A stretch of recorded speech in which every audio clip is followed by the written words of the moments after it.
two fine-looking blokes. Go for it. G'day, welcome back to the next on our little series of different trades working on the Stage 3 reconstruction of Trades Hall. I want to introduce you to Luke.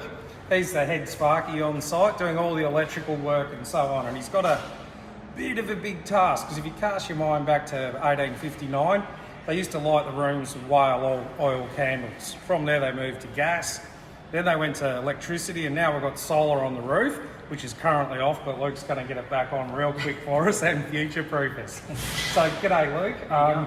I'm good, mate. How are you finding the job here? This is you haven't been on either of the other two stages. What's it like working on a 150-year-old building with no service conduits or anything? Yeah, it's actually extremely tough. I mean, cable pathways are a big issue here, so we're just trying to do our best with certain things coming down now, with ceilings coming down, floors getting ripped up. It's starting to things are starting to make a bit more sense. But yeah, there's still a bit of a challenge there to get cables to the right locations. So we're working through it slowly but surely, and we'll get there in the end, no doubt. So. I sometimes refer to myself as an electrical archaeologist because the wiring here is so wild. You can sort of guess when rooms got electricity. They might have got electricity for the lights in 1920, but for the power points in 1890. There's wild stuff like that. Have you tell us about a couple of the things you've found like that? Yeah, so you can see the old cotton cabling that's still in some of the areas where it's been pulled out. Cotton cabling, what's that? Yeah, so it's like the sheath is just the old cotton sheathing, which just strips away and is now redundant, but some of it's been left in here, and even some of the older cabling now, you can see there's just joins upon joins upon joins that have been added in, which again makes it hard for us to fault find and trace out things and make sure that once we do energise our new system, it's going to all work. So yeah, it's been a challenge and we're still nutting through it, but as I said, we'll get there in the end. So. Oh, absolutely. So what will you consider to be a good job at the end of this? From a tradesman's perspective, what would you find a good job when you finish this? When you walk out the door, hand me the keys to all the distribution boxes and everything, what would you consider a good job?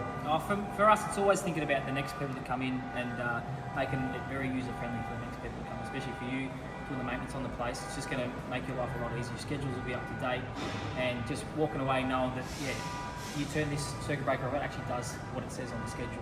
So that's going to be a big thing here, because at the moment, schedules aren't worth the paper they're written on with a lot of the stuff, so which I can imagine when things trip, it makes your life very hard. So for us, we're just bringing it up to spec, up to code, and we walk away knowing that it's going to be a lot easier for you down the track. So.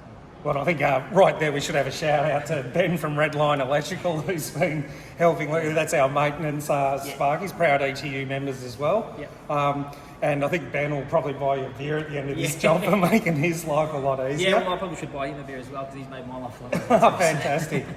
All right, and probably the other real big thing I'd like to get your views on is working on a union job and the safety that's involved in it and so forth. How do you find, it must give you an element of comfort working on a union side as opposed to, the Wild West out there? Oh, absolutely.